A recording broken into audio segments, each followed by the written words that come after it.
This podcast contains the personal stories, opinions and experiences of its speakers rather than those of Breast Cancer Now. We took the podcast on the road to Leeds, very close to the Emmerdale set where Lisa Riley is filming her current scenes. I have never met Lisa before, but I think what struck me was that she's incredibly down to earth and honest when she's talking about her mother's diagnosis and her experience of that. Very emotional. You will hear Lisa getting emotional, understandably, about her mother's death from breast cancer, which is still clearly something so raw to her. But I think the fact that she was so honest and open about that is something that will resonate with a lot of people. And one of the things that I think struck me was quite how much work goes on behind the scenes in a soap like Emmerdale when recording a breast cancer storyline. Something that they poured so much love and emotion into, but also so much research. They worked with the team at Breast Cancer Now to make sure they got it right. What really came across to me was just Lisa's boundless positivity and the humour that she has always used to get through things in life. And it is clear from everything she told me about her mum, Cath, that all of that comes from her mum. So I'm sure that will shine through. And just in general, it was an absolute breath of fresh air speaking to Lisa. She put me completely at ease, even though I was aware I was travelling up to Leeds to interview a big celebrity. And it was just an absolute joy to speak to her. So I hope you enjoy this episode as much as I did. Today's guest is Lisa Riley, star of our much-loved ITV soap, Emmerdale. Lisa plays the iconic character Mandy Dingle. If you're a fan of the show, you may know Mandy was involved in a breast cancer storyline last year when her cousin Chaz Dingle, played by Lucy Pargeter, was diagnosed. Breast cancer is a subject close to Lisa's heart for a number of reasons. Lisa sadly lost her mum to breast cancer in 2012. She later became an ambassador for Breast Cancer Now, supporting the charity's annual fundraising campaign, Wear It Pink. Lisa has kindly found time in her very busy filming schedule to talk to us about her own family history of cancer and what it was like to record storylines about genetic testing and breast cancer on one of our longest running TV soaps. Lisa, thank you so much for joining us. Thank you. I wouldn't have missed it for the world. Thank you. So let's start with real life Lisa. Mm-hmm. So your mum, Cath, sadly passed away from breast cancer when she was just 58 years old. Would you be able to tell us a little bit about her diagnosis and treatment?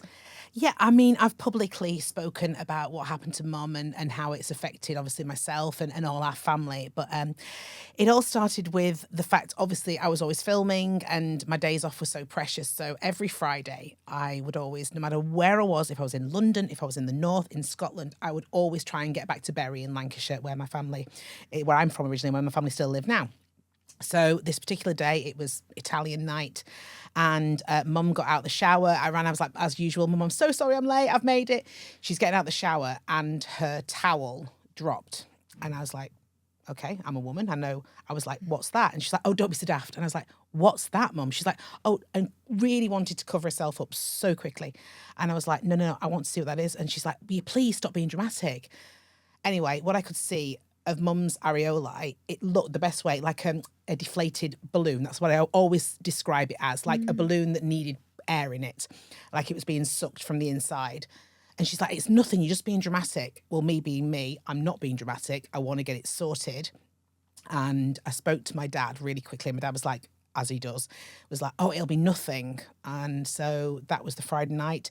She was with the oncologist on the Tuesday morning. And I'm an actor, Laura. I know how emotions are, and some doctors can't act. You know, you probably know that yourself. Yeah. And you can read them. I can read people by the way they are. And Mr. D'Souza, absolute incredible man. And I owe a lot to Mr. D'Souza. And he said, right, Cath, we're going to have you in very, very quickly. And he says, I just know by looking at it, that was before a biopsy, everything. You know, I knew it was going to be bad news.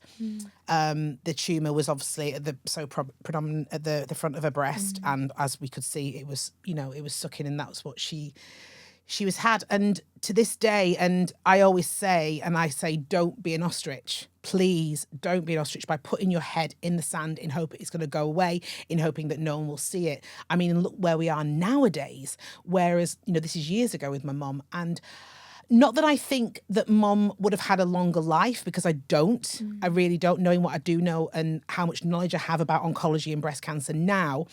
But what I do know is, with any form of indentation she might have seen on the areolae at the beginning, maybe, she would have had more years with us. 'Cause she did survive for 10 years before it came back in the pancreas. And from then on, I mean, she had the full mastectomy, she had all her lymph nodes removed. And I think for mum, losing her breast really wasn't a problem. And as you can probably tell, I play Mandy Dingle, and me as well. Everything's a joke. And as a family, I got that from my mum. My mum was full of beans, like energy beyond energy, from 7 a.m. till 7 p.m. all the time. And I've inherited that from my mum fully. And she got through it by being very jovial and a lot of fun, even at the worst times through her chemo and through her radiotherapy as well. But what I will say, when mum lost her hair, that was worse than anything. Really? Oh, honestly, Laura. Like, yeah, I can see her now, because work were amazing. They signed me off when she was going through her first initial point of treatment. And yeah, it absolutely crucified her. It crucified her losing her hair. And even her wound, she wasn't bothered about it. She refused to have a reconstruction, which is, again, down to whatever anyone wants. That's there. Mum didn't want one. She said, she always made the joke. She said that my dad preferred the other one, and that was her way of getting through it. She's like, my dad never liked that one anyway. And so we stuck together as we did as a family, and cherished her as much as we could. But it was very, very quick. Yeah. And the chemo was just, to see someone you love go through that, day in, day out. Yeah. I wouldn't wish that on my worst enemy. I really wouldn't. She lived for over 10 years from that first diagnosis Fully. to when she died. Yeah. Did she have a period in the middle where she, kind of got back to life and living normally? Fully, yeah. I think she genuinely thought that she was absolutely fine. It was sort of, from diagnosis of the secondary, I remember her saying to me, and she said to me, she went, I just don't feel like myself. And then when she got her secondary diagnosis, she was like, I knew it'd come back. And I don't know what that feels. Hopefully, fingers crossed, I never will. But I know in her, she diminished, Laura. She really diminished in herself, because I'm going to get so sorry. It's okay. Just take your time. I think she thought that she couldn't fight anymore. Yeah. Sorry. That's okay. And I think my mum and me, one thing she installed in me is that fight. Yeah. No matter what it is, whether it's your job, whether it's the public, cancer. Yeah. She fought, and she would always say, there's someone worse off than me. When we were at the Christie, when she was covered in wires and plugs and needles, she was like, think of the kids in Africa. And I was like, Mom, look, that's my mom all over. And I have that in me completely. But at that time, she did. And I think I really, for the first time probably in all my life, of my mom, my hero, my everything, I saw fear. I saw fear. She'd lost her dad, and I think she'd lost her mum very, very young. My nana, when I was really young when my nana died, and I think she'd come to terms with the fact that she was going to die, and mum being mum was more, what's Terry, my dad, going to do? What's Liam and Lisa going to do? That's always the thought. It's always for someone else. Yeah. I mean, that's the role of a mum, isn't it? Yeah. Or the role of a woman, even. Yeah, absolutely. It's just thinking about everyone else. I remember sitting there the morning after she'd had the mastectomy, and she had a picture of me and Liam next to her bed, and Mr. Stewart, her oncologist at Christie, came in, and he said, you must feel terrible, Cath. You must not feel like laughing. She's like, nope, absolute nonsense. I'm laughing. I'm having fun today because of these two. And that was it. She said, you can pump me with as much medicine as you like. She said, but I turn to my left, and that photograph is the only medicine I need. Sorry for getting upset. She sounds like an incredible woman. You'd have loved her. Yeah. Everyone said once always once met, never forgotten.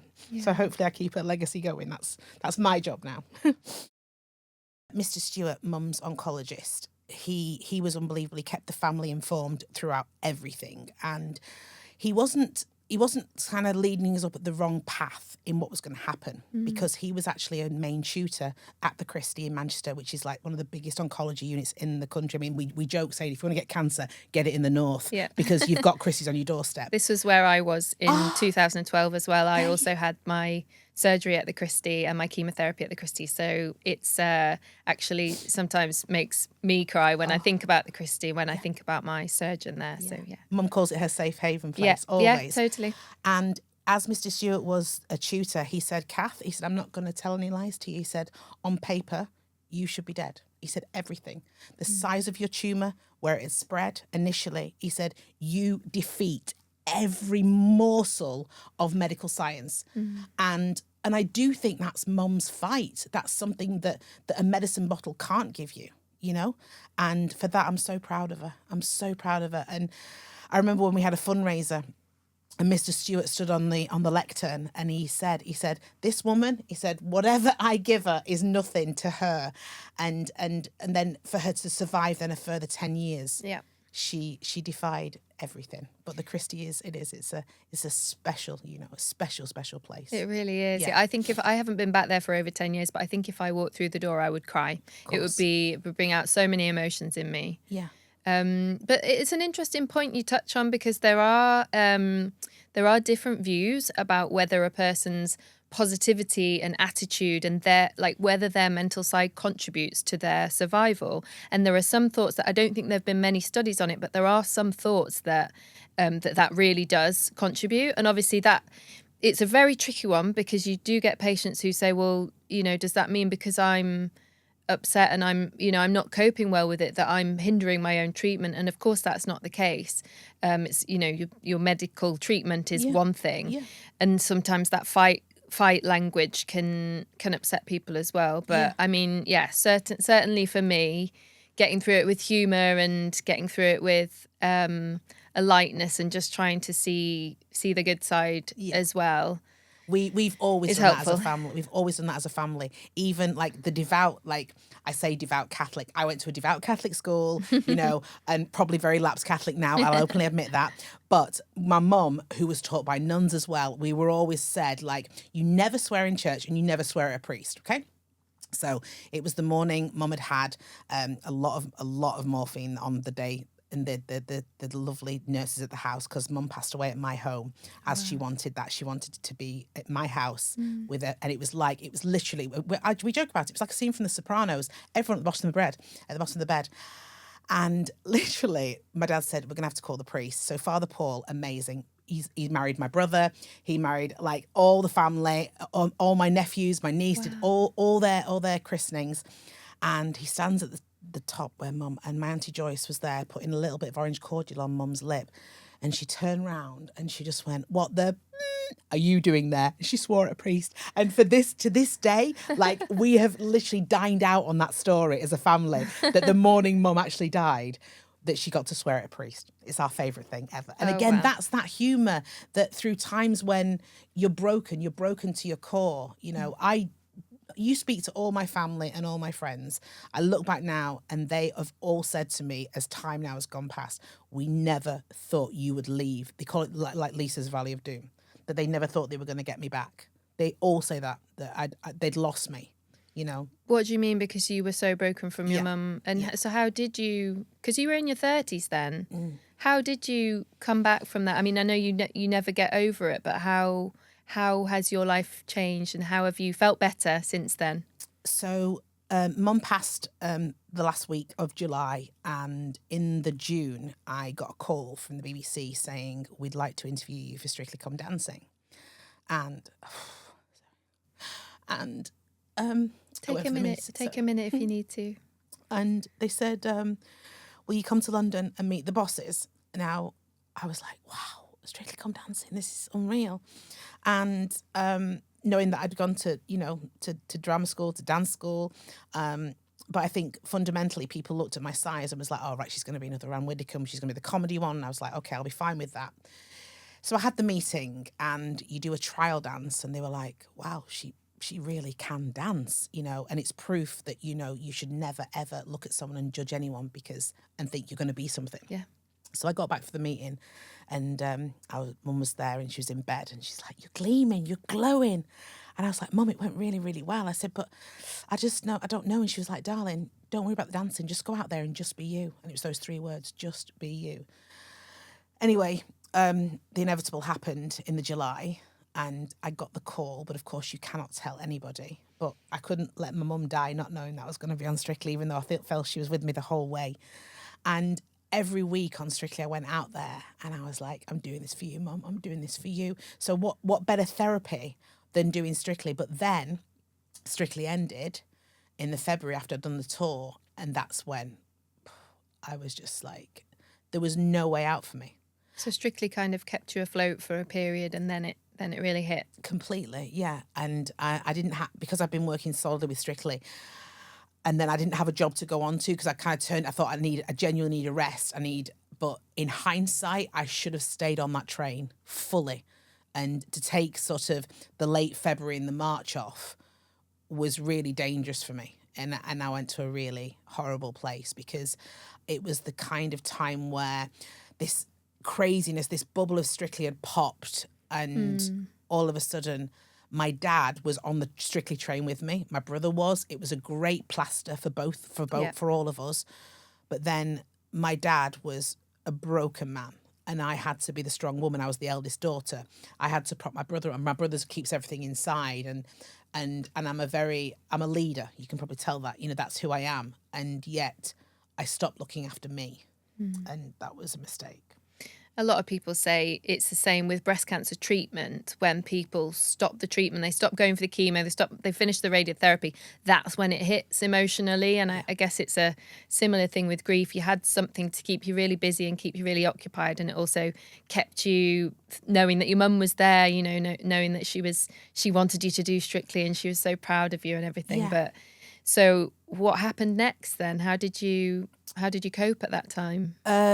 Well, I carried on. I got back on the Strictly bus, shall we say, because I was really lucky that Craig Revel Horwood, who I'd met on the show, I became wonderful friends with, he said, we need to tell your life story, and that would include my mum. And I was like, what? He went, I've had this idea. It's called Strictly Confidential, and we're going to tour the country for months. And part of it will be from you joining drama school from being 8 years old to present day. And it'll be every element of your career and your life. And we're going to tell that story through narrative and through dance. And every night, and obviously matinees on Wednesdays and Saturdays, we got to play In My Daughter's Eyes by Martina McBride. And they did a contemporary dance, and Mum's picture was on. And every night it killed me. And I knew when it was coming in the show. It was like 22 minutes into the show, and you know, you can't fake that, because that was the raw emotion, that my mum was kind of there, but my mum, who'd been there from my career, she was my ally. When I made a mistake, she told me that it was okay. You know, when I made a really bad mistake, she still defended me and said it was okay. You know, I'd lost my blanket. I'd lost my blanket fully. And I didn't know how to cope on my own. I really didn't know how to swim. And I describe it as like a kid lost their arm wings, you know? I'd lost my wings, and I didn't know how to carry. And in this industry of mine, it is dog eat dog, you know. And I realised that I'd survived as a woman in this industry because of the wonderful woman that held me up. Only she wasn't there anymore. Yeah. So this was all Strictly was all during a break from Emmerdale. Yeah. And you are now back at Emmerdale. Yes. Have you ever had a break from it all to really sort of process your mum's death and give you that time, or have you basically just gone from one project to the next and kept yourself really, really busy? Yeah, that's what I do sometimes. Yeah. And I love my job. I care about my job so much. And what I've realised is through my work, it kind of filters through my family as well. And now the new members of my family, my nephews and my niece, who are a huge part of my life, we wanted to keep Mum's legacy alive. And we do that by doing things like this. Like, they know that now. And we said at Mum's funeral, we're like, we are going to laugh and we're going to talk about her like she's still in the room. 10th of January, with the kids, we write postcards, we send them to heaven. We go to the post box and we post them every January 10th on Mum's birthday. And that will be until I die. That's something we're always going to do forever and ever. And that's also good for my brother in the way he bottles things up. But with Emmerdale, I remember saying to Mum, I don't think I'll go back. And then there was producers whilst Mum was alive kept asking me to go back, and I was like, I don't know. And then I was doing all my other jobs and the other dramas that I've done, and I was never sort of out of work. And in the case of some people need to go back to a job. I was very lucky that I didn't need to go back. And Jane Hudson, who was my boss at the time, she was also my boss when I'd done Waterloo Road, and she's like, please come back for me. And so I said, okay, I'm going to do 4 months. And I did. And I swear to you, Laura, here as I sit here now in my 7th year back, I wouldn't change it for the world. I'm so lucky. I've got a real family. I've got my new family there now. My family that on the days when I miss her the most, we have our dressing room. It's amazing. It's dressing room 5. It's all the Dingle, cue the song, all the Dingle ladies, all the Dingle ladies. It is. We're all in dressing room 5 together. And there's days where we can read one another and we can judge how we're feeling and, be prop each other. And like you said, Lucy Pargeter, who portrayed the storyline so amazing for you guys at Breast Cancer Now. You talked about wanting to continue your mum's legacy, and you've talked a little bit about what she was like as a person, but is there how would you sum her up as a person? If you tell us a little bit more about who Cath was. Catherine by name, Catherine by nature, Catherine Wheel. So when you think of the Catherine Wheel, got it. This colour, vibrant, never stop spinning, energy, caring to the point of ridiculous, for everybody, even before diagnosis. Yeah. She was so special. And even now on social media, when things happen at work and things happen, so therefore my job's mentioned on social media, people will then message me going, hi, I'm Billy, you don't know me, but I was the cleaner at Air Talks where your mum worked for years. Your mum kept me going. And I was like, what, and I'm reading that. And then I remember her mentioning, like, for example, a Billy or a Claire or, a Dorothy from the canteen. And she wrote to me on social media, you don't know who I am, Lise, but your mum, she used to make me laugh. She told me to leave my husband and I did. It's the best thing I ever did. And that's my mum, But I'm like that now. You can definitely tell. Yeah, and that's exactly what I was going to say. As soon as you said Catherine Wheel never stops going, I was like, that seems like you. Yeah. And that's lovely, I think, when you talk about someone you've lost, but you clearly are them. Yes. And she shines through in you, and now I'm going to make myself cry, so it's true. And I'll stop. When people say about my smile as well, and, in a world where sometimes it can be quite a hard world for people, I think a smile is free. It resonates with people and means so much. And whenever you think of Mum, you think of her beaming smile. Even like the last month of her life, the laughter we had looking back was hilarious, I remember one doctor coming in, she went to me, I like him the best. I was like, why'd you like him? Thinking she was going to say, he was so lovely and he made her feel better. Because he looked like Poirot. It's like, what? How can you say you like a doctor because he looks like Hercule Poirot? But for us, every time now, we see that last doctor in, that's my mum. Yeah.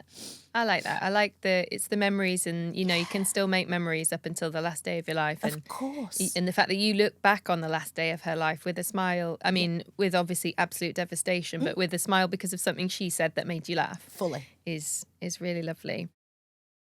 I've made you cry quite a lot already, so I'm going to go to Emmerdale and maybe lighten things up.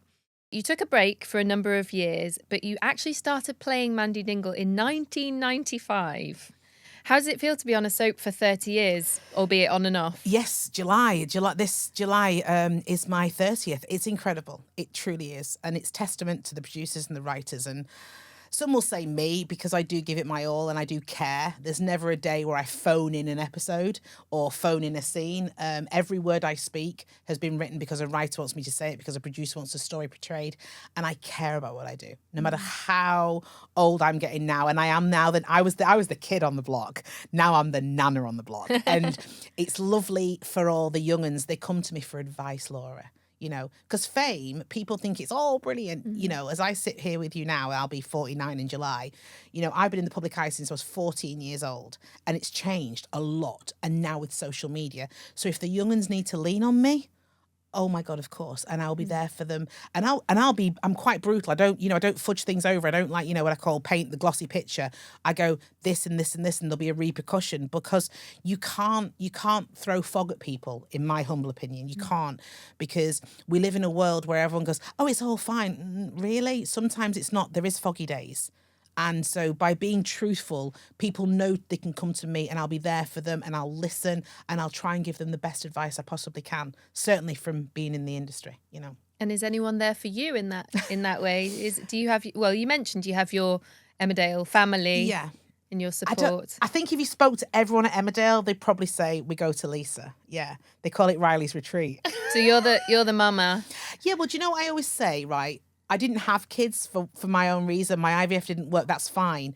But I do think and I'm not being all hippie about this, but I think there's a real energy of life. There's a reason why I didn't get pregnant, because I've got so many kids. Yeah. And my shoulders are wide for a reason, because I do take things on board for people. And I think it's trust and loyalty. You can tell me something and it really does go to the grave. And because I won't sit on the fence as well. I never tell people what they want to hear. It's who I am, and I'm never going to change. And I probably get it from Mum, because Mum was a no BS person as well. Yeah, sounds like it, yes. So Mandy was involved last year in a breast cancer storyline. Could you tell us who's who and what happened in that storyline? Because I know the Dingle family is quite big. Yes. What is it? Someone said, there's too many faces to fit on one tea towel. I love that. And that's the truth.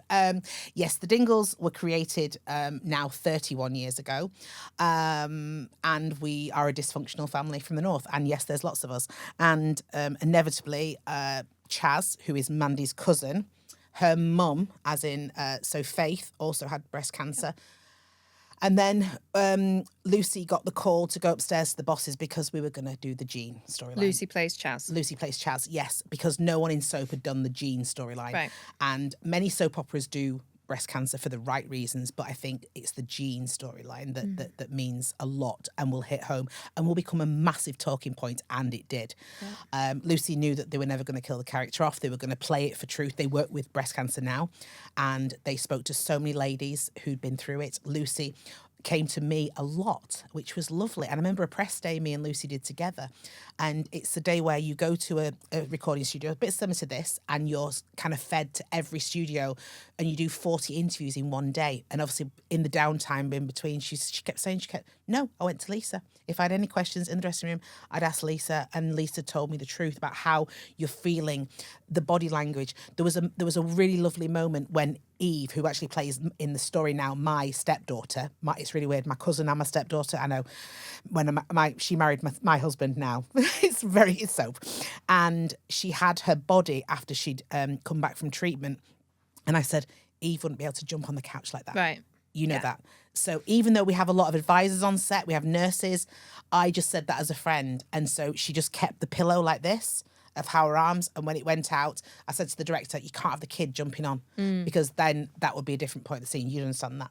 Those are the things that you notice when you're watching TV. Even when, I watch like a thriller or whatever, and you see person running away, they've just been shot in the side, but they're running away like sprinting. Yes. And when you've had breast cancer, those are the things that you know when you see someone, no, they wouldn't be that active, they wouldn't be that able at that point. It's true. I know. We always say on set, we go, don't pull the thread. That's what we always say to one another. Like, someone go, do you think this could happen now? And then you just look at everyone, and everyone goes, don't pull the thread. And that happens. Yeah. Yeah. But then obviously when people go through, we like to try and get it really right, and I know certainly Emmerdale works so hard at getting it right, and the truth of the storyline and how you can be. And I think what we covered really beautifully with Chaz and Lucy's storyline as an actress, it was that the fact she was starting a new relationship with Dr. Liam, and how you would feel sexually as a woman. And I thought they did that so brilliantly. And the fact that she's now dating a doctor, and I thought there was a lot of, will they, won't they in that. And I thought that was clever. Yeah. That is so important to people, because so many people affected by breast cancer will be watching. Emmerdale is one of the most watched soaps, one of the most watched TV programmes in the UK, and you will get people watching that. That's really, really important to people at home. Totally. And so if they see those details not done quite right, or if they see them done really, really right, that is gonna that's going to make them feel something. And that's what it's all about, isn't it? Absolutely. I mean, I remember personally being in a supermarket where not only people know what I've been through, because I've spoken on Loose Women about my mum and stuff, but then obviously where they believe sometimes that I am Mandy Dingle and that Lucy is Chaz. And this particular lady came up to me in the supermarket and she just said to me, she said, how's Chaz doing? And I was like, oh, she's doing okay. Yeah. And she's going, she will survive, won't she? And I was like, well, it's a story. And they can't differentiate. But then I think that's so clever because it really proves that soap hits home. Yeah. That you're in their houses, Laura, 5 times a week on a story that probably, look at the stats of today, within that household, they will get hit by breast cancer or a cancer. So if we can give that awareness over and over and keep giving the cancer storylines, it's really informative and it's also really helpful. Because I know myself, like if I go on a Lorraine Kelly show or This Morning and I can talk about mum like I'm doing today, but I think there is something with soap opera where they really believe that they know us, that the Dingles are their friend. Therefore, if it can happen to the Dingles, it can happen to them. Yeah, and it's because we grow up with soaps. In the UK, it's quite a British thing. Of course it is, Not every country has their soaps, and not every country has their actors that they've grown up with for 30 years, so they feel like they know you. Yes. Emmerdale has won loads of awards for the soap, particularly for these storylines. Is that right? It's true. So we've what is flabbergasting is the fact that the public are voting for us, right? But it's because, and people tell me this in the street all the time, for example, when we were submitted for BAFTA, right? They used Lucy's storyline, the breast cancer storyline. And then out and about, they'll go, we voted for you because of breast cancer, because they were at home and they thought we'd got it right. And that's because we'd worked with breast cancer now and used your advisors. It's wonderful. So we're winning these awards, which is great and everyone's happy, but we're winning it because we're getting it right with the medical stuff. Yeah. Because we're in the houses. And I think that's wonderful. And it's resonating with people. And hopefully it's also just getting people talking about those things, because it is hard. I talk on this podcast about breast cancer and the various elements of that affect my life. But I find that hard to have that conversation with the people close to me. Sure. And if you're watching it on TV in your living room, sat with that person close to you, that might be the thing that starts that conversation. Of course. I found a lump or whatever it may be. I think when they're voting for it, it's their way of saying thank you as well. Thank you to the show because they've gone through it. And if they're watching Chaz and they're seeing Chaz watch herself, that inevitable moment when they have to look at their own body after they've had the mastectomy. And if they're picking up a pen and actually taking the time to vote, that's a lot of effort. People, in this quick world we live in, it's testament that with the help of breast cancer now and Lucy's performance that we got it right. So how is Chaz on the show?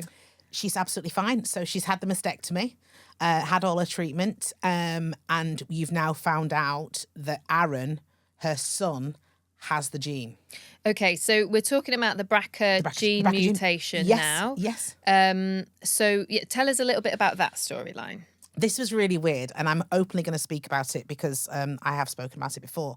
When Mum was diagnosed and Mum eventually died, it was said to me with the BRCA gene, like, do you want to be tested? And I said, absolutely not. And they went, are you sure? And I said, absolutely not, because I don't want to know anything. I don't want to know anything. And they were like, you could tell. And it's my decision. It's my body. I do have an elected mammogram every year that I pay for myself. Thank God I can afford that. I will say that. Yeah. I can go myself. And this is because you're 48, so you're not at the age that you would be getting a mammogram on the NHS yet. Exactly, yeah. So it's for my peace of mind, and I sleep better at night knowing that. And I spoke to my brother about it. He doesn't want to. So that when we did the press day that I spoke to about with Lucy, of course, we then did the BRCA gene storyline that would carry on and carry on. People were like, Lisa, I'm the same as you. Thank you so much for publicly saying it. So I'm out there for the girls and boys that don't want to. And I live for today. That's exactly how I live my life, because no one in any which way, shape or form knows what's happening to them. Live for now.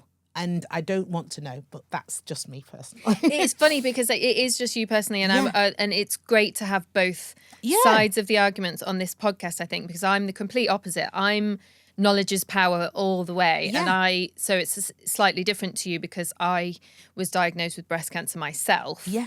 I immediately wanted to have that gene test because my grandmother had had breast cancer in her 30s and I was 29. So for me, it was just important to find that out. And at the time, it came back negative that I didn't have the BRCA gene mutation. Yeah. But 10 years later, when I got a secondary breast cancer diagnosis, they then were able to test for more gene mutations. And I found out that I have a gene mutation called PALB2. So everyone has BRCA genes in their bodies and PALB2 genes. They are genes so BRCA, BRCA, getting a bit technical now, but it stands for breast cancer. Yeah. And it's basically a gene you have in your body that protects you against breast cancer. And what it means when you test positive for this mutation is that gene has broken. So gene mutation just means that your gene has broken. It's not doing its job well enough. So therefore, it can't protect you against breast cancer in the way that it should. Okay. So that's what's happened with Chaz. Yes. And that's what has happened with me, not with BRCA, but with PALB2. And for me to know that, it's different because I've already had breast cancer and have breast cancer. But for me, it's just another thing that I can take preventative measures to protect myself as much as possible, which you probably do anyway. Yeah. But I'd be a liar, Laura, if I didn't sit with you today and go, hold on, look at my gene pool. And again, I'll make a joke out of it. I don't wear jeans, I wear leggings. I don't want to wear jeans, right? Because on Pepper, my mum's maiden name, and Riley, my mum's bridal name. So Grandma Riley died of cancer. My mum died of cancer. My Nana Pepper died of cancer. I'm not stupid. However, what I will say to you, the biggest hurdle for me, mum's diagnosis, like I said, she died at 58, to get to my 48th birthday, and I sit here with you now, touch wood, and I'm clear. Yeah. Amazing. That's the hymn sheet I want to sing from. Because I'd be stupid to look you in the eye and go, I know what my fate will be in life. You only need to go to the doctor when you go for, when I had laryngitis. Did anyone in your family have lung cancer? That's the questions they ask. Yeah. Well, yeah, they did actually. Well, no, I've just got laryngitis. Can I have some? And I had a chest X-ray and I was fine. But, they are that is part of how we look at medicine now. So, but I'm living for now. So do you think if you found out that you had that gene mutation, you would live life differently? Fully. I'm a self-confessed control freak. Yeah. I literally, every pore in my body is control freak, right? And that is something I am in control of me. Yeah. I don't want that to be in control of me. Does that make sense? Yeah, I totally get you. As much as it's a hover, and I will lie in my bed and I say to Al, my partner, and I say to him all the time, like I'm going, oh, my genes are garbage. When he lost his mum to cancer recently, I was like, wow, it's a female again, but I won't live like that. I won't live like that at all. No. So in the show, Chaz finds out she tests positive for the gene mutation. Does Mandy then have the test as well? She hasn't. Her cousin. No, but knowing the way that the ether of soap works, that'll be because it's called what's a pocket storyline. It's like they'll go, right, we'll put that in a pocket just in case. Yeah. They can bring that back. Of course. At some point, potentially. Yeah. And then, of course, Aaron, my nephew, he has now been tested positive, but they might not, if the show's still here in 9 years, whatever, they might think, right, well, that will lead to that, will lead to that. Yes, it's a pocket storyline. They plant seeds and they're in control of what water they put on it. Yeah. At and what time. How did it affect you personally, doing that storyline, going to work every single day, doing these really, really emotional storylines with Chaz as Mandy, when you've been through your own personal experience of this in real life? Yeah, it is. There's many times at work where sometimes you have this, like, can we call it the crossroads of reality and truth of your own life and stuff like that.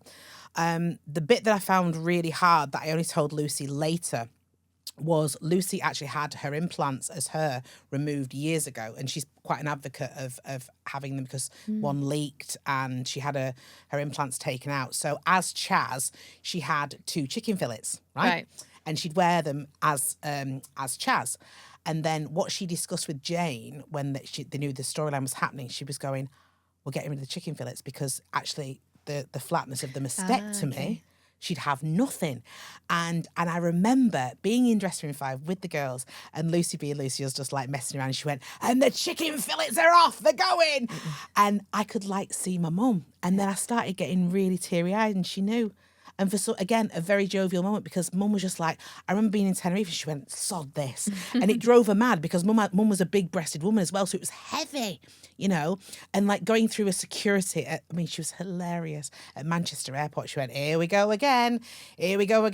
Spongy's going to get fun, you know. And again, it was all that. So all the stuff about the chicken fillets was really a point where I went home and I really, really cried. Like really, really cried. When you're recording the storylines on the show, do you have a protective measure to sort of not get too emotionally involved, or do you just go full in? When we did the memory episode, where it was just the Dingle girls in obviously Chaz's house, which is the set of Chaz's house, which is the back room of the Woolpack, and it was Moira and Eden, who played Belle, I have to say the real name, Charity, Lydia, Mandy, and Moira and Chaz. Got it right, yeah, because none of the real names. When we did the memory episode, and it was talking about sisterhood and being there for each other, and response we got from the audience was unbelievable. That day in particular, when they said cut, we really lent on one another, because it's the truth of the stats. The stats of, you've got us actresses in a room similar to this size, yeah, portraying a story. But if you look at the ladies in the room, how many of us it could happen to. Yeah. There was truth moments where we're going, girls, and we're all of, you know, Eden's younger than us, but we're all girls of a very similar age. We're all between 44 and 52, excluding Eden. What do the stats tell us? That it's gonna, you know, I'm prime target. Of course I am. So yeah, it was a day that we were really emotional, in the sense of we lean on each other as friends, rather than, you know, playing the fact that we are cousins in this crazy family. Yeah. And we're lucky with that, because we trust one another. And we're lucky in days where, like, for example, last February, right? No one will have known that I went for a mammogram this particular day. And I went up to the hospital in Leeds, had my mammogram. I was back in the makeup chair at Emmerdale at 10:15 for my makeup call, and I was on camera like normal at 11:15. Being funny, being in Mandy's salon all day, right? At lunch break, I went in and I went, girls, I can't cope. And they're like, what do you mean? I was like, I cannot cope. Because there's days where I have to press the bravado button, but a day like that, where for some reason it was my mammogram number 3, my head was playing games with me. And I was like, this is the one. Third time. I started saying, third time, not so lucky. That's what kind of planted in my head that I was on my 3rd self-elected mammogram. And I had to go and play Mandy Dingle. And I did my lunch and I went back to the makeup room. The girls are incredible. They're like our therapists in the makeup. And I went, I'm so sorry. Can you please mend my face? I didn't want to go into it. I was like, no, I'll tell you another day. Because again, I had to go and be funny. I went back on set. And I've got Dominic, who plays Paddy. You know, we've been the dearest friends on set. I trust him like a brother, you know, and he can read me, where it's like, I've just got to get through these scenes. Through hook or by crook, I'm acting more than I'm acting. Does that make sense? Even more so, because I don't want to face today. I don't want to face the fact that in my head, it's swimming and something's telling me that I've got breast cancer, and I can't quieten that in my head. I could not turn the noise off in my head that specific day. And those days happen. Do the mammograms cause you a lot of anxiety then, or scanxiety, as we call it in the breast cancer community? Yeah. Do you know what's really weird, and this is the gospel truth, is that particular day as well, of course, being the ambassador of Breast Cancer Now, which I'm so proud of, there was Breast Cancer Now posters everywhere in the actual cubicle, and the nurse was amazing. And I don't think she knew, which is fine, that's fine. But it was like it was all coming in on me. Like, it was my time. It was my time, because the room was full of posters. And Al, my other half, he was sat in the lobby of the hospital, and he was like, you're different. That he saw I was different. It was literally like someone was giving me a message, and I'd told myself that, like, Mum from heaven or whatever was saying to me, this is your time, and touch wood, it wasn't, you know. But I'm due for one very soon now, and I'll be going. So I'm hoping that I can quieten my head. Yeah. You know. Do you have a thing that helps you to escape, to kind of get away from that anxiety? Nothing quietens me down. No. Al would love a remote control. I say this a lot. He'd love, like you know, to turn me down a little bit. I work really hard. You know, I think I quieten myself with busyness. So that might sound stupid, but it's the truth. I have to keep going. My family and my world. And it's not such a bad thing being full of energy. I'm not really a miserable person. Misery doesn't sit well with me. Yeah. Yeah. I think if someone says to me like, what, the young ones today say, what's your ick? Yeah. Miserable is probably my ick. Right, And, okay, and got you. negativity. Like I'm not very good. I'm not very good with moaning. No. So if people moan, I go, that you lose me. Yeah. It's like the radio turns off. I hear you on that, yeah. Yeah. So you go for your elective mammograms, you're in your late 40s. As we know, we should also be checking ourselves. Do you do self-checks as well? Yeah. You can't not be the ambassador for BCN. Do you know what I mean? And also at work in the men's and the girls' toilets, we have, from the Lorraine show, Yeah. we have all the pictures. They're on every single mirror, Yeah. Which again is wonderful. Just by being in the loo, when you're in your own little mindset, you're looking at going. People have come to me at work and said, like, and I always go, don't neglect your armpits, because I think people do. People think, and it's like, no, go to your armpit as well. So yes, I won't be an ostrich about things like that. Yeah. And men as well, of course. It's not just women. Of course, really important. Literally everyone should be checking themselves, shouldn't they? They really, really should. And also, it can be a real talking point now. I mean, we're talking about my mum, which was years ago. And I know because of social media, it's really great that we can get it out even more.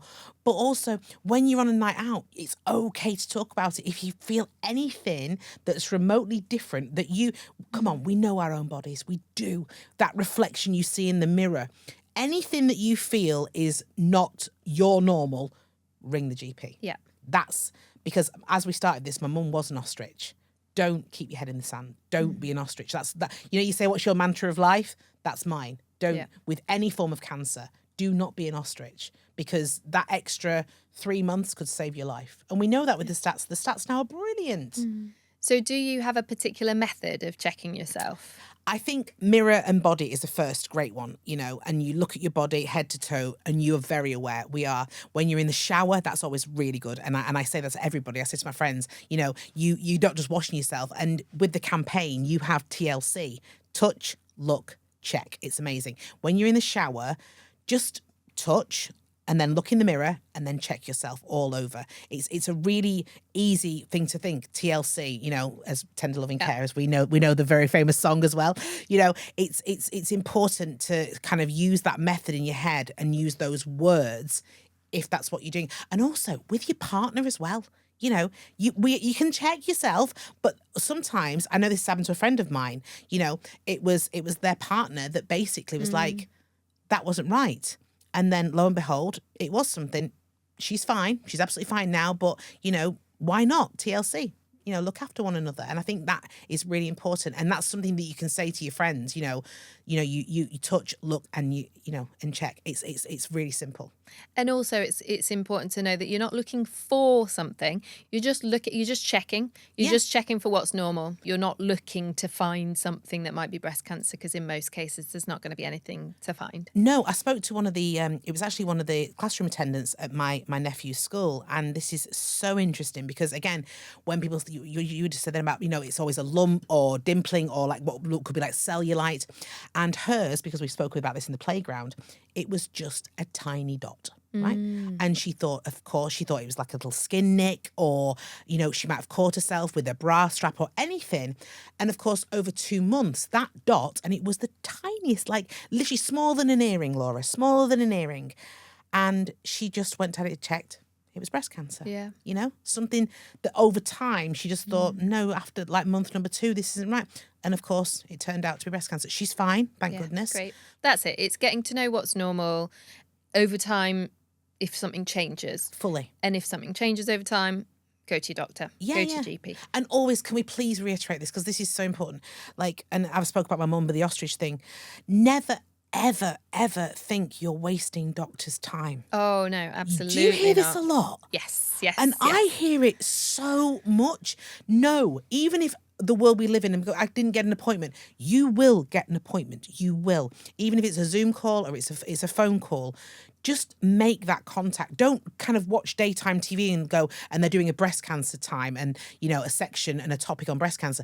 If they see and you do have something that's different, please contact your GP.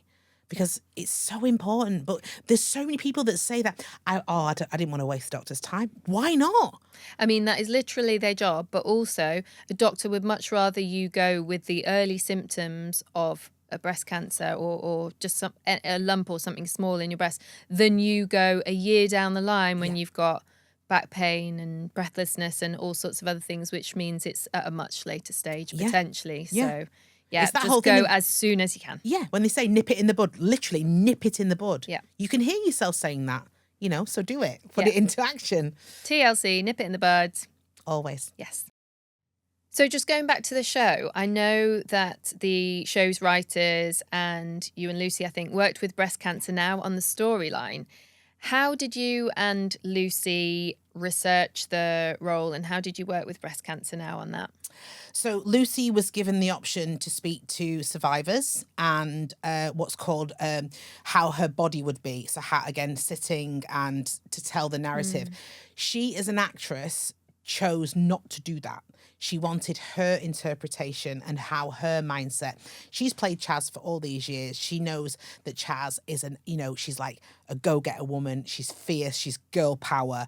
She wanted to still portray that. And then when it came to those moments as an actress when she was on her own, she wanted to play that real vulnerable that literally the curtains were dropped. And that's what she wanted. She was the landlady of the pub, invincible. So she didn't kind of want to talk to anyone that was going through it or had gone through it. She just wanted to do it as Chaz, how she thought this kind of, it's my pub, come on, fun, in front of the family, everything's great. And then all the scenes in her bedroom, in the back room, she's going to break and literally the curtains are going to fall. So I respect her for that. She was asking me loads of questions. I spoke to 2 nurses. They were amazing. And obviously, I've worked with so many grief counsellors. They played it. Obviously, Mandy had to be the support, the grief, how you would do in the family, to be the informer to the other members of the family. I was like, no disrespect. Kind of know what to do here. Kind of been in there, done that, bought the T-shirt. And not in a cocky way at all. Yeah. But it was a way of like going, I kind of know how you pass the message through. And sometimes with grief, and I did speak to our bosses about this and they incorporated it, which was wonderful.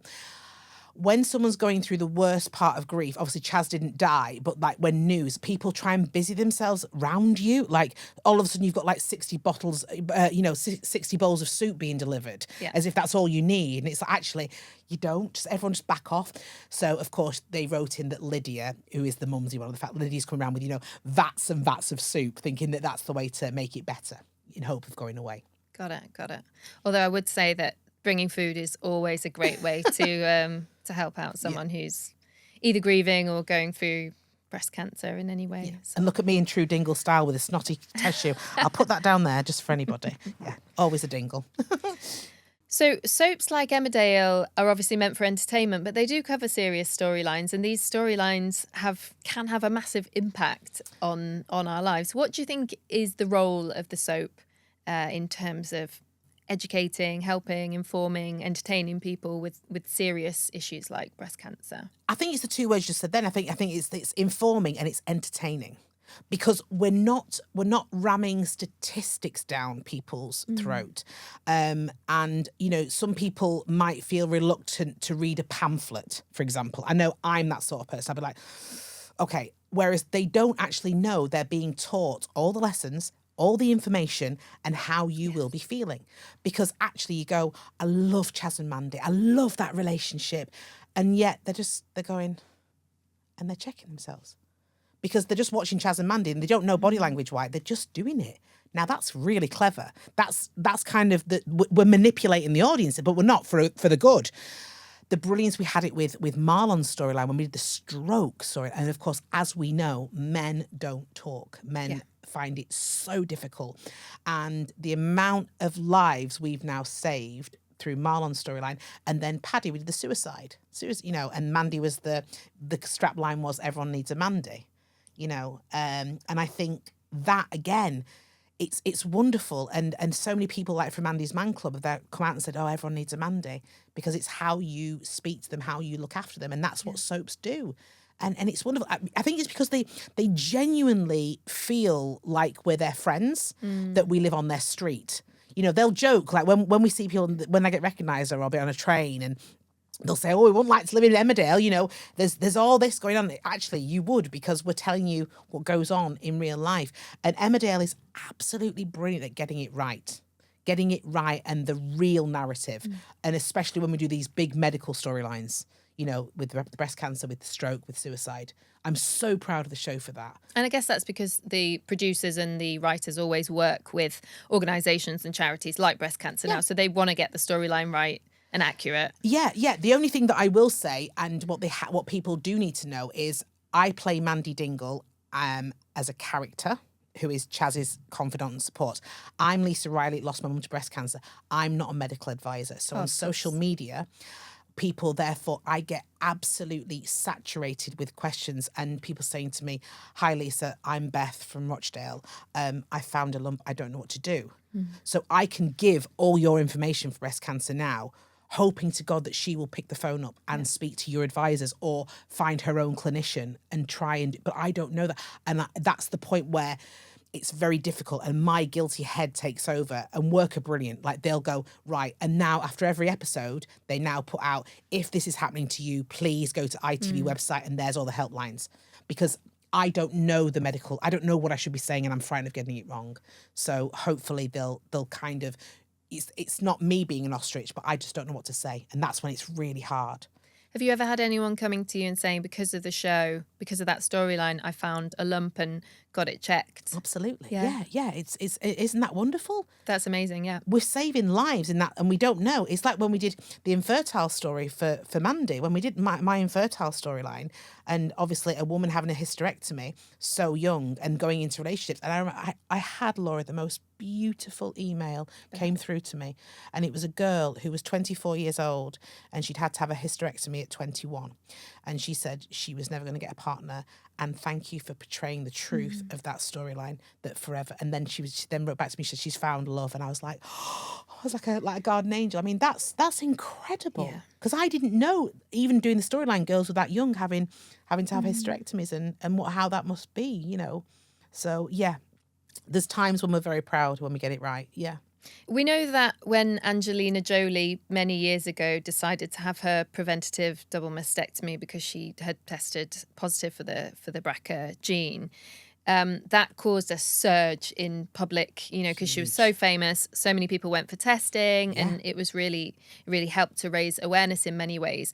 But there's a very fine line, I guess, between helping to raise that awareness and sharing such a personal storyline with the world. Yeah.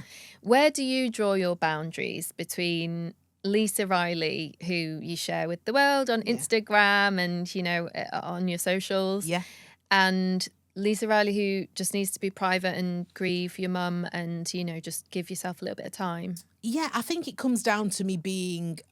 I'd like to think I was fully authentic. And you've met me now, and I think I am what you know. I think you are. Yeah, I really am. There are people in my industry that do turn the radio on what I call that when they go to work. You know, I am going to go on Instagram and I'm going to put a picture of me bleaching my top lip, because we all go through that, and I don't want a dark top lip, right? I want it to be okay. So again, that's being your authentic self. And also when it comes to grief and loss and truth about diagnosis, I have to tell the truth. Not only because I'm playing, you know, Mandy Dingle, but because I want to be that person. I want to be true to me. I won't be able to sleep at nights, but I have to then also I have to go home and be with Al, where I'm Lisa in my jams, you know, and it's hard for him as well. It's hard for my family, because as much as it's really flattering wherever we go, it does it filters through to the family and my other, you know, my other half, and he's amazing how he copes with it. And I'm very, very lucky. But yes, there are times when I'm just no makeup at all, hair in a scrubby knot. Yeah, and I can have that. I'm allowed that. So let's talk about your work with Breast Cancer Now, Yes. which you've mentioned already, but you became an ambassador in 2017, I think, and you support the annual Wear It Pink campaign, which you are also supporting. If anyone is watching the podcast, you're wearing a beautiful pink top today. So tell us about your work with Breast Cancer Now and what you do with the charity. When they invited me to be ambassador, it was unbelievable, because I think when you think of Wear It Pink and that kind of confidence in me, it kind of speaks volumes, doesn't it? And here I am wearing pink if you're watching. Yeah, it's that you're allowed to raise money, and I want to raise as much money as we can for, to basically find out as much information as we can moving forward where in the medical side of things, and that's research, we know that, but that doesn't come cheap. And with government funding, we need to raise as much money and awareness as we possibly can.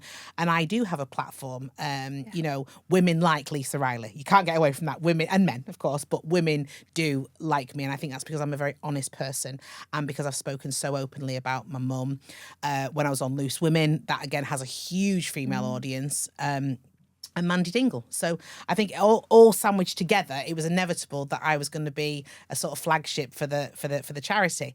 And it was great because now with doing it at Emmerdale, we were able to all wear it pink at work. And I think wear it pink is such a great idea, for that one day. And some people do it I've heard that people do it like once a month, and it's good for social morale at work, and camaraderie, as it should be, where it's like, yeah, be silly, let's be, but if you want to wear a white top and if you want to wear a pink top and a pink wig, you got to put £5 in the pot. Brilliant. Yeah. Everyone's raising money.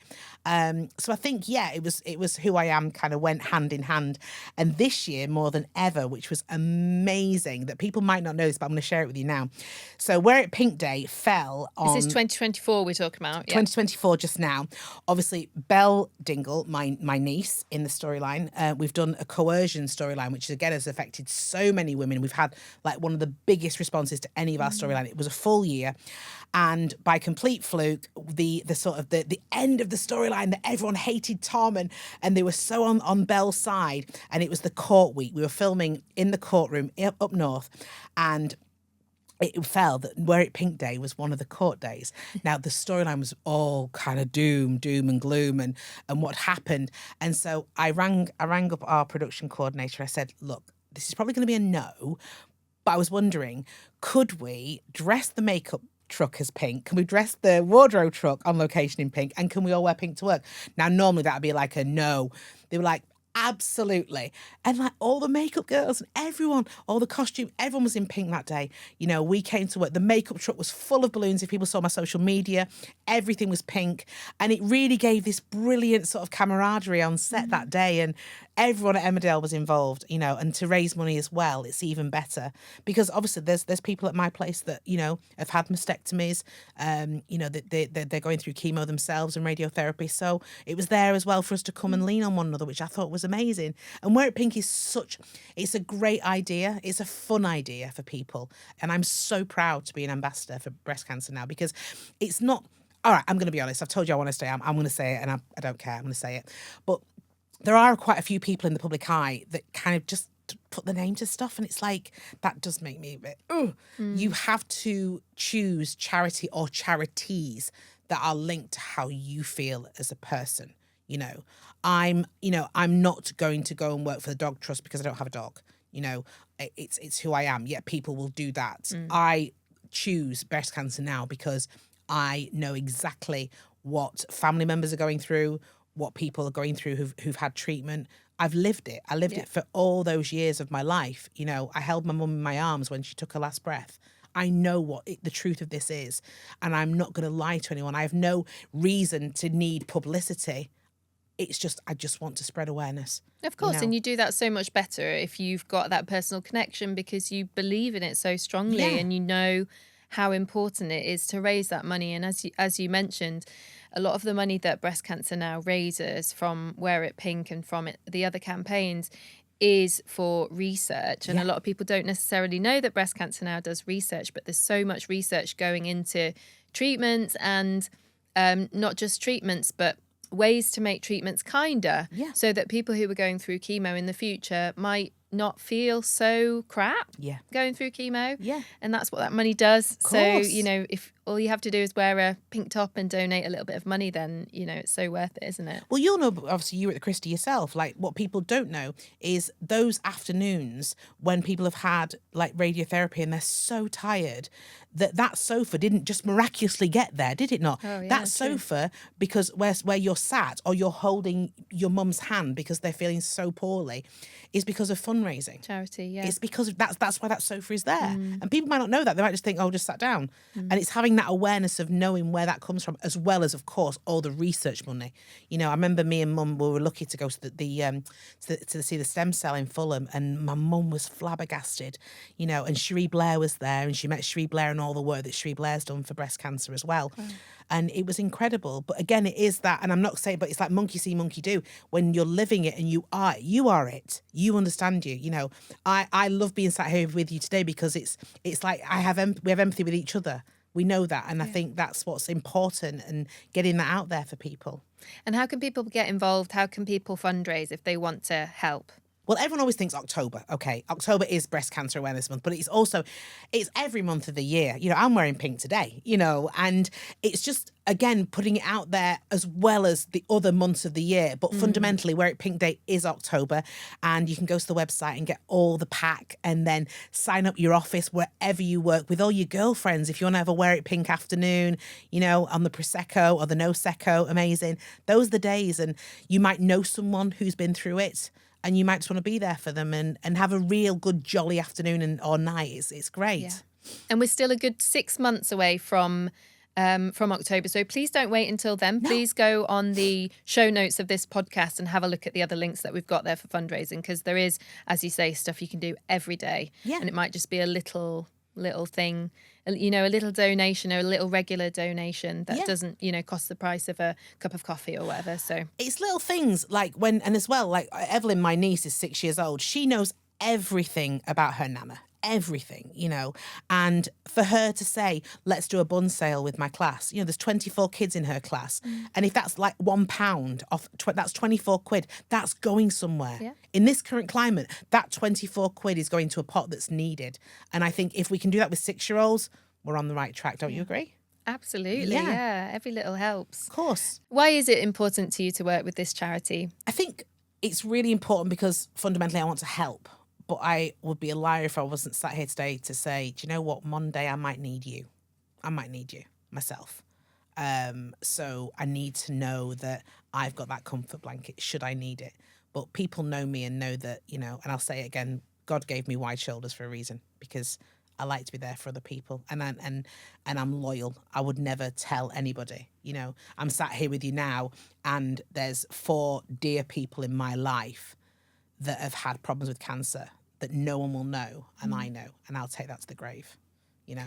Is there also an element of wanting to continue your mum's legacy and do something where, you know, she unfortunately is no longer with us, but you are carrying on the work and, you know, helping other people with breast cancer? Yeah, I always say, mum's here mum's not here to sing her song anymore, and so I've got to keep singing for my mum, and I will do that forever and ever as much as I can, because it's important. I know she would want it, and I'm not being all like, you know, spiritual guru about this is the truth, but I do believe she is my guiding light. I do believe she's with me, you know, and I have proof of that. And people go, oh, it's nonsense, you know, it's all mumbo jumbo. It's not my mumbo jumbo. You know, when I smell a certain perfume, when I see yellow, you know, things like that, it's just a little sign that she's with me, and I need that. Yeah. Amazing. I'd like to finish with the question we're asking everyone on this podcast. Okay. So this is something you alluded to earlier. Breast Cancer Now's vision is that by 2050, everyone diagnosed with breast cancer will not only live, but be supported to live well. Wow. What does it mean to you to live well? To live well is to be positive, always. Yeah. And there are going to be days when you feel like poo. Can we say that? It is true. Absolutely. Yeah. There are, you know, in every walk of life. But fundamentally, if you go into every morning thinking it's a good day, we're very lucky, it's gonna filter through everybody else, you know. And of course, the days that you're allowed to feel poo, that's completely normal. But of the month, if you can have a smile rather than a and don't get on the moaning bus, as I always say. It's a good way to be, and that's how I will always be. Yeah, always. I can't be anything other than that. Well, it has shined through Oh. today in this interview, Lisa. You've been absolutely amazing. And I'm sure you'll have helped loads of people as well. So thank you so much for everything you do. And thank you so much for being on this podcast with us. Thank you so much. You're a joy, a joy. Thank you, Lisa. Thank you. If you enjoyed this episode of the Breast Cancer Now podcast, make sure to subscribe on Apple Podcasts, Spotify, or wherever you get your podcasts. Please also leave us a rating or review on Apple Podcasts and perhaps recommend it to someone you think would find it helpful. The more people we can reach, the more we can get Breast Cancer Now's vital resources to those who need them. You can find support and information on our website, breastcancernow.org, and you can follow Breast Cancer Now on social media at Breast Cancer Now. All the links mentioned in this episode are listed in the show notes in your podcast app. Thank you for listening to the Breast Cancer Now podcast.